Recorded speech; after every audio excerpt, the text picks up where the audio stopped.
Welcome to our podcast. I'm here today with some colleagues from YGAM, which is the UK's national leading charity for the prevention of harm from gambling and gaming among children and young people. There's a great synergy between their charity and ours, but we'll hear more about that in a moment. Let's introduce each other. So I'm Jed. Take it away. I'm Favill. I'm here today because I work for YGAM, but I also have 10 years of teaching experience under my belt. So originally trained as a teacher, but now I work for YGAM as a training and engagement manager. So great. Yeah. Welcome, Favill. Good to see you. Perfect. I'm Thomas, and I'm here with my professional and personal hat on. So I, like Favill, am a training and engagement manager for YGAM, but I also am here today to talk about my lived experience with gambling, as I am in gambling recovery. Brilliant. So the purpose of these podcasts really is as much for me as the audience, really, to get to know about some of the overlaps between some of the social issues which may contribute to people, young people particularly, thinking about suicide. So for example, we might be doing one on alcohol, we've done one on autism, we might be doing one on relationships and relationship breakdown, we might do another one on finance. But today we want to focus on those two G words, gaming and gambling. And as I've often said in these podcasts, I'm not the expert, and we don't expect you to be an expert, but we've all got some experience and some knowledge, and that's what we want to have a conversation about. That's it. It's very chilled, okay? So let me start off by saying a little bit about PAPYRUS and what we do, and then maybe just to see if there's any natural overlap that comes from that. So obviously we work with children and young people. We exist to focus on suicide amongst those who are between birth and 35, but we often say we'll never turn anyone away from our support. So I guess that's something similar. We're here because of the focus on young people. And obviously, as I've said in my introduction already, the things that contribute to suicide can be specific, but I always say, beware those who say that this person took their own life because of X, because it's usually much more complicated than one contributory factor. So in this case, we don't want to assume that if somebody has a gambling concern and they take their own lives, that that's the only contributory factor, do you know? So talk to me about what comes up for you when you talk about the synergy between our two charities. What's the first thing that comes to you when I ask you that? I think our work with young people is a massive part of it, because we do our awareness sessions with young people because we want them to be aware of the potential risks of both gaming and gambling, because both of them can have a huge knock-on effect on a young person's mental health. And I think that's sort of where the link is with suicide and sort of your charity. Yeah, great. Thomas, any thoughts? I mean, YGAM's initial founding itself was through lived experience of the overlap between gambling and suicide. So our patient founder, Anne Evans, sadly lost her son to suicide, and gambling was a factor within that, definitely a strong one. And I think since then, that vision from Anne that's being moved by all of us today is to try and head upstream as much as possible and prevent children and young people from suffering from any harm, but our focus is on gaming and gambling. And I think often when we look at, particularly how people act, how they are in one way of their life is often how they are in everything. So we believe that by educating adults and children themselves around gaming and gambling harms, we can make their lives safer. I think that word upstream strikes me in a timely fashion for me, Thomas, at the moment, because one could argue that PAPYRUS is focused a lot towards the end of the suicidal journey, if you like, towards a person having thoughts of suicide, then behaviours, and then sadly when they die. And often I regret that most of the parents I engage with are those who've lost a child rather than those who are worried about a child, or even those who are not yet worried about their child having thoughts of suicide. So like you, we've tried to push ourselves back upstream. And I guess one of the things we will discover or rediscover is what unites us is skilling our children for life. And the sooner we talk to our children about suicide, the sooner we talk to them about gambling, the more likely they are to be able to navigate the problems with both. Yeah. So I'd like to segue quickly then, if that's all right, Thomas, with yourself. You mentioned lived experience, and I'm sure that those who are watching this have nothing but praise for those who sit in that seat and share their story. So take your time, do it as you wish. Tell us about why you got in that seat today. Thank you.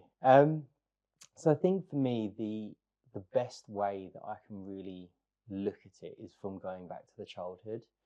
And I had what would seem a very normal childhood. My parents were very hardworking, they were very successful, and I was always the child that was very gifted with lots of presents, lots of toys, the biggest room. We had a lovely house, but one thing that unfortunately I was lacking in that sense was often real human connection. And that was often down to the fact of them both working away and feeling that connection. And where that started me very young was almost having like a hole inside of me that I couldn't feel, and I knew was there. So, I'm 26 now, and when I was going on 12, 13, it was like the revolution of gaming with Xboxes, PlayStations. My first real experience of this compulsive behavior, like gambling harm, was really through playing these video games and opening loot boxes in the form of FIFA packs.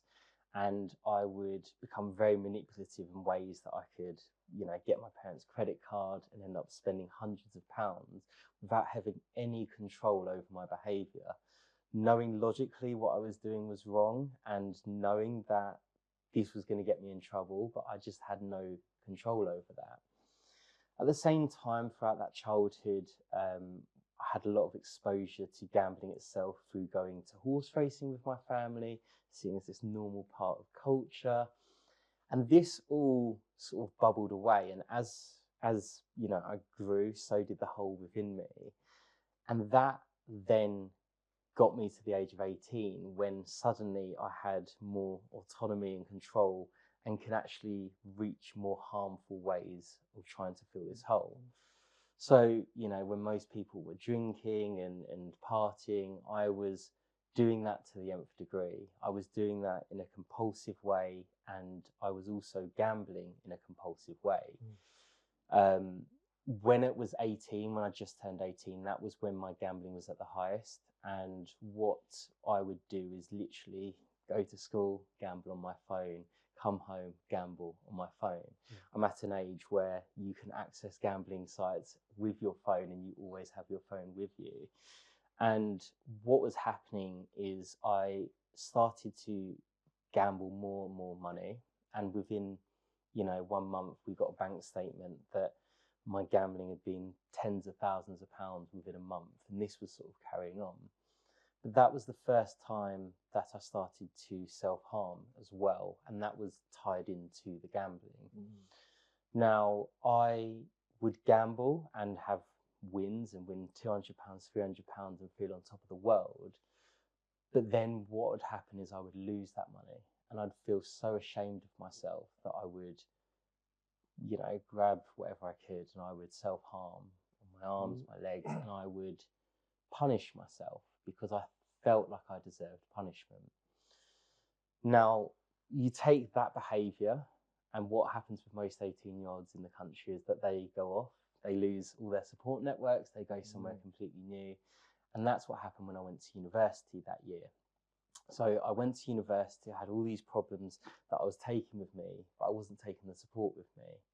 And suddenly I was gambling alone in my room. I was spending days on end without, talking to anyone, without interacting with anyone. And I would just gamble to pass the time.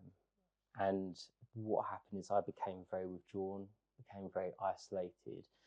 And that was the first time in my life ever that I had suicidal thoughts and really couldn't envision a future without it. Now, my family at this point were, and they have always been, very supportive, but because I was so ashamed, I didn't feel that I could be honest with them about what was happening. So this university experience was a case of I wasn't going to lectures, I wasn't talking to people, I was self-harming, I was punishing myself.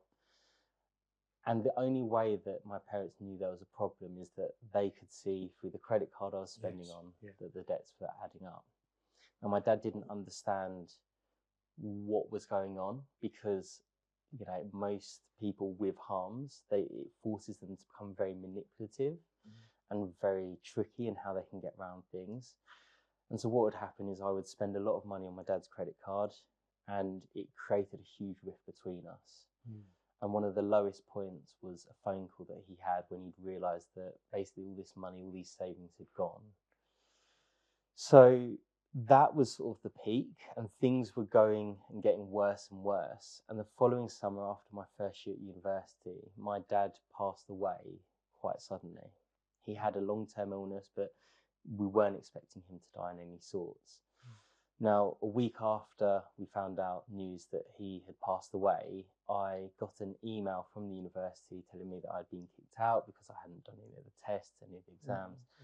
And that, for me, was like the real rock bottom. And it was at that point I knew I can't go on like this. I can't survive like this. My gambling, my drinking, everything is gonna cause me to die. And I think that moment that my dad died and that week where I found out, all happening at once, made me realise that this bubble has burst and that I'm not immortal. I think a lot of young people feel they're immortal. And I realised I'm not immortal and that I am heading somewhere where I don't think I will survive. So what happened then is many people have different ways of getting, you know, through this. But for me, it was all around exploration. Once I realised I had a problem, like I deal with most problems, I tried to figure out how I could solve it. And that started with education. And I stumbled across the work of Johan Hari and a brilliant TED Talk where essentially he looked at addiction and said the opposite of addiction is connection. And it made me flip my whole understanding of addiction before it, as I always thought it was bad choices, bad willpower, and through my own fault. And so then I would study more about it and learn more about it, and I would set up these series of experiments. And I would set alarms on my phone and try and go through the stages. I'm not going to gamble before 1 o'clock today. I'd break it, I'd fail in my own sense.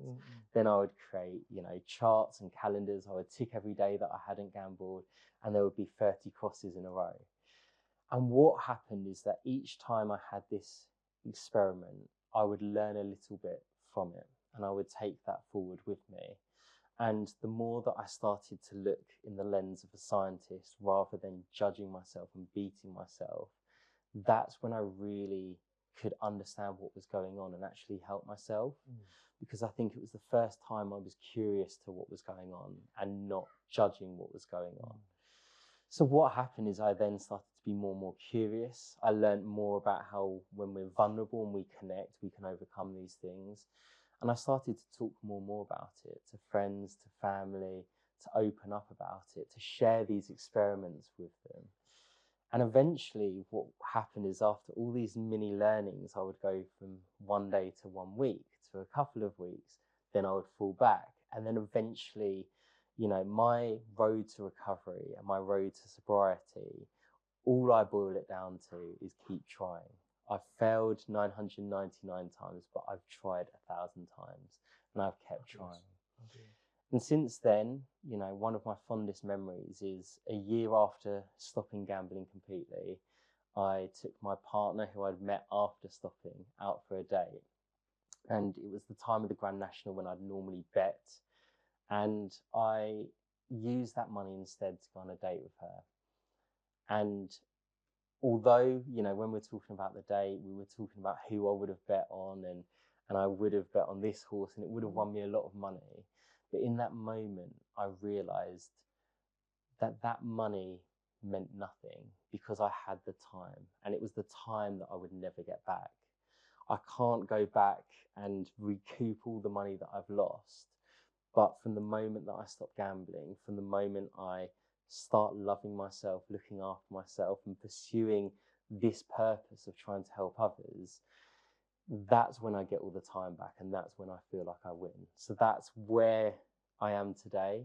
I'm 5 years completely clean from gambling, in recovery, got a family, and I'm very proud to say that and to talk about my story.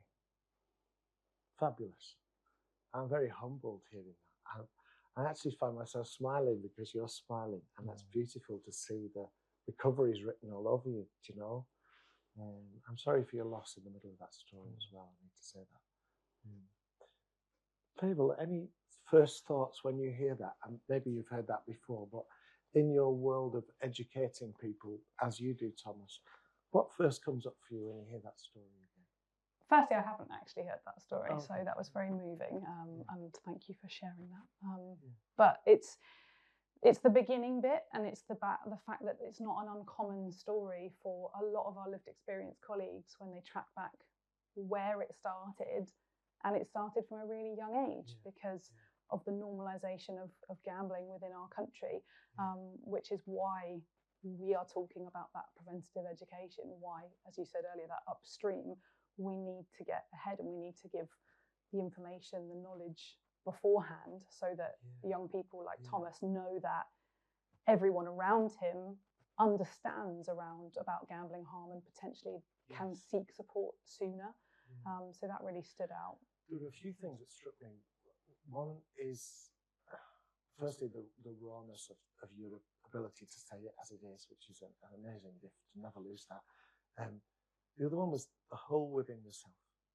And it's similar to phrases that often a person who's had or has thoughts of suicide would describe themselves as something that's not satisfied, there's something that needs to be filled, that people won't understand. That, you know, often people say, I'm surrounded by lovely family and friends and I have everything to live for. Often that when we lose someone to suicide, they say they had everything to live for. But in the moment, a young person may say, actually, I've got everything to live for, but there's something, that lack of feeling connected. Your lovely word connection comes in. Rising said the principal protective factor for young people, actually I think it's for everyone, is being connected. And finally, if I may, just my first thoughts from what you said was the normalisation, that your parents normalised this unusual behaviour or didn't understand. And we often find, even 20 years ago, we did a study at Papyrus where two things came out of the study. One was the young person couldn't tell the people closest to them lest they hurt them more. And then the people closest to them didn't intervene because they thought that was what all teenagers did. Does that resonate with what you've just said about that? Your manipulation or your disguising your hole in you, and therefore they were never going to get in and understand. Yeah, I think a lot of addiction and that whole, a lot of it comes from shame.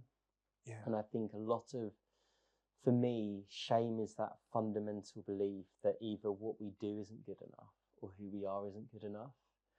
And if you've got that shame in you that's created not through their fault but from that environment, then it's very, very unlikely or difficult that you're going to fix that through that environment. And so I think with that shame inside of me, am I going to want to talk about something that might make that hole bigger, that might make that shame feel bigger? And I think that's where a lot of the problem sits, is that it's like a spiral where the more ashamed of yourself you feel, the more withdrawn you become. Want to hide the hole, as it were. Yeah. It's very interesting sitting here. It's almost like you're talking about gambling, I'm talking about suicide, but actually they're very, very mixed in, aren't they? You know.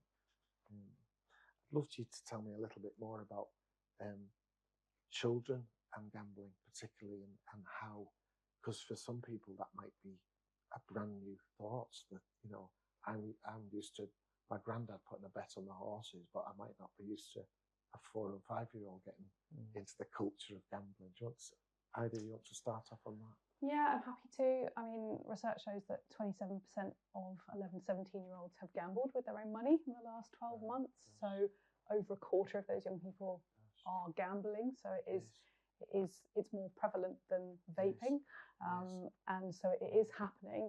But yeah, it's something that's so hidden because of the gamification of a lot of it, and I think a huge generational gap in knowledge, digital knowledge of what young people are accessing.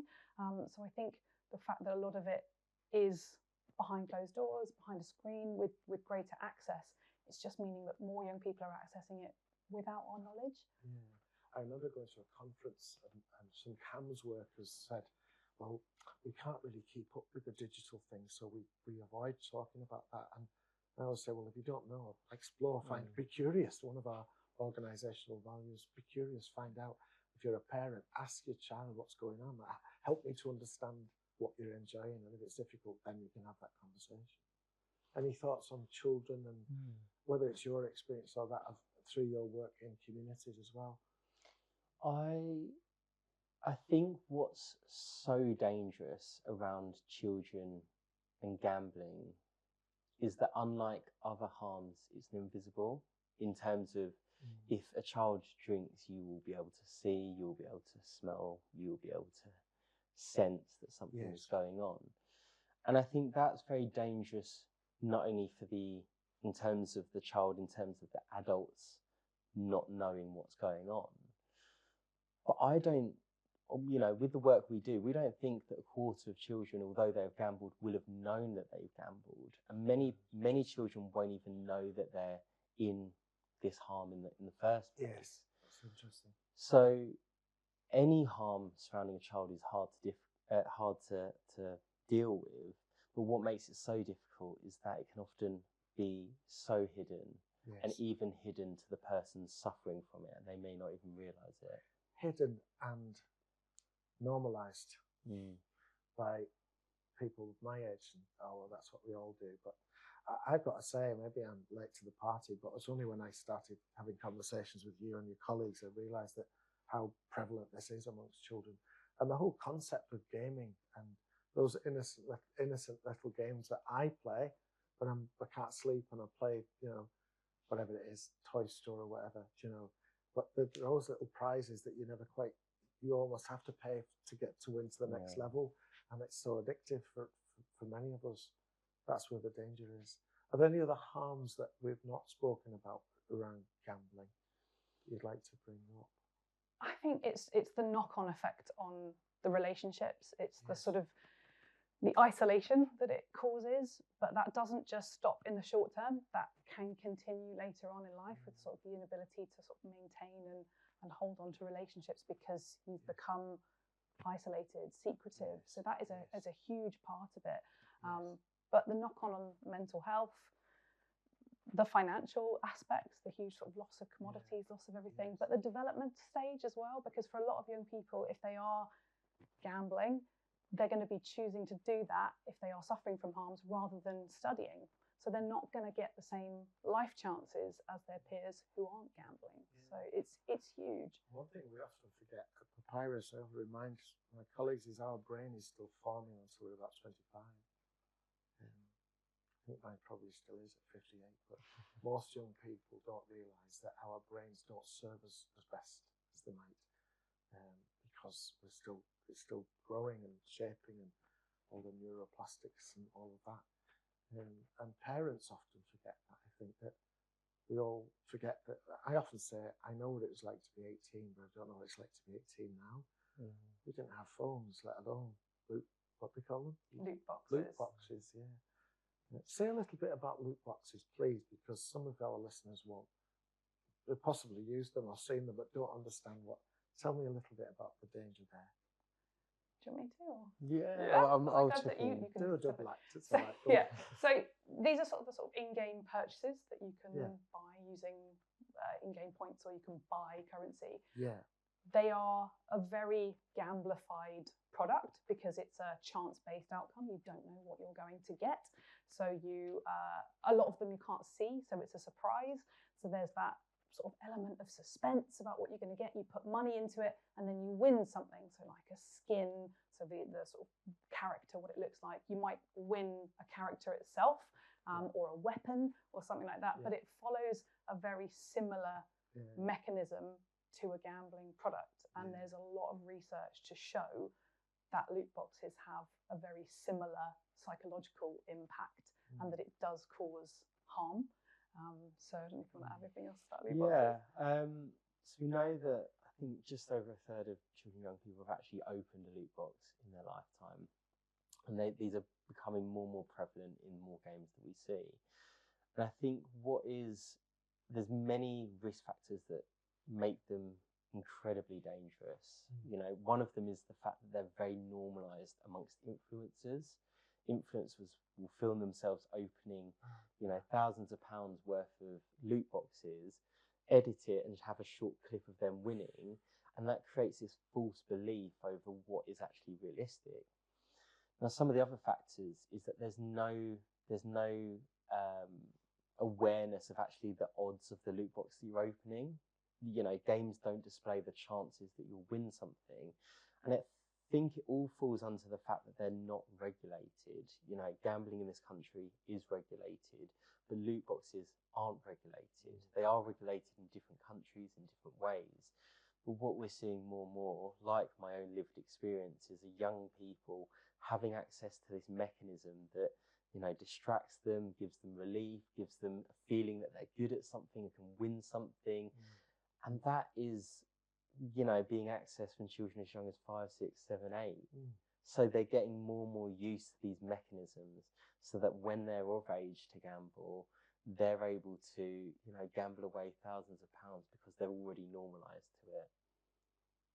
It impacts spending habits as well. If that's the kind of behaviour that we're allowing to be embedded from the ages of 5 and 6, it can really warp how a young person views online spending. It's not how I grew up, but it's a whole new window.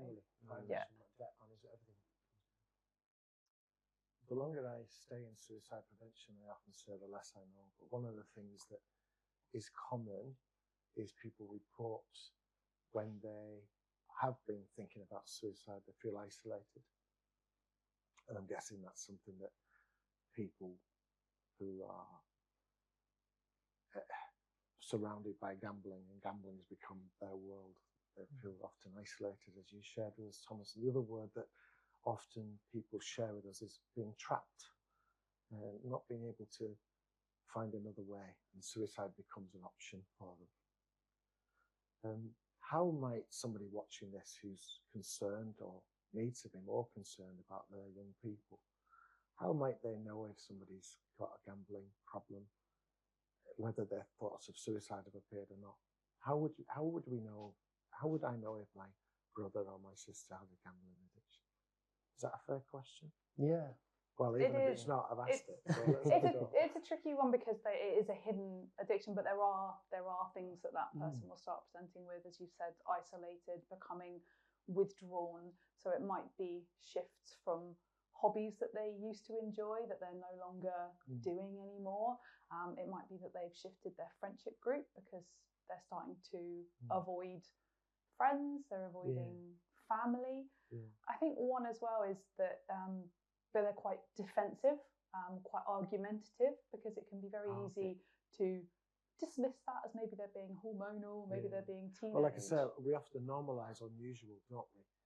You mentioned the word manipulation, which is quite a strong word, but is that something that would be other people might see?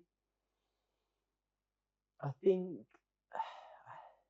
when you're suffering from harms in that big way, you're fighting to survive, you are able to really, you know, use your intelligence, use your tools in order to find that way. You know, often here with addiction, it's giving up everything for that one thing. So people might not necessarily be aware of it, but I think even if they are, knowing that behind, you know, that manipulation or behind those symptoms is someone that's likely in a lot of pain. And I think there are a lot of signals that we go through, you know, that like Favill was mentioned, but also it's about knowing that actually they're part of something bigger and often there's a deeper pain that the gambling and the gaming might represent. Yeah. I think the best thing we can do is be really curious, as one of Papyrus's, you know, things. And I think one of the ways we can be curious is exploring it more with them, but also trying to understand the world that they live in. Yeah. Because their world is ever changing. Yeah. It's very different. It's very new. And they don't often even understand it themselves. Yeah. So maybe I'm wondering what it's like to be in your year group. I'm wondering what it's like to have all that homework to do. I'm wondering, you know, that curiosity. One of the things that strikes me is this is happening in the playground, actually in the playground, not just on the mobile phones. Tell me a bit, what's happening in the playground that parents might not know about, that you're seeing in your work? We're often hearing from schools and from reports more and more that children and young people's biggest forms of gambling isn't actually through formal methods, isn't through trackable methods, but is through gambling with themselves and with friends. Right.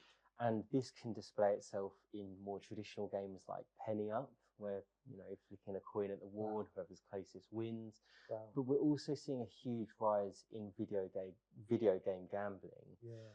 And part of the problem with this is that where children are normalised to it and not even really aware that they're gambling themselves, and if we're not able to track this data, and if parents aren't able to, you know, be aware that this is going on, then it's a really hard thing to actually try and mitigate against and try and stop. Very hard to regulate for government, I guess, what's happening in the play. If you don't know what your own child's doing in the playground, you won't expect the culture secretary to know about it. Yeah, and that's where, you know, I think there's many ways in which to solve a problem, but we firmly believe that if we can give adults and parents and even children themselves as much awareness of what's going on, as much awareness of the ways in which, you know, these mechanisms mimic gambling, in the ways in which the effects that it's having, then giving children and parents and the entire sort of environment around these young people those tools and that information, that we truly believe is the best way to mitigate it. I think you're absolutely right when you said even children. Baroness Kidron is a good name for people to look up. She's one of the House of Lords, but she's a leading activist in children's rights. And if we give children the right to understand what's happening to them, and I loved when you shared your story, you came to the realization this wasn't you, it was happening to you. We've created a monster of a world that's creating this hole in you. It's not a deficit in you, we've created that in somebody.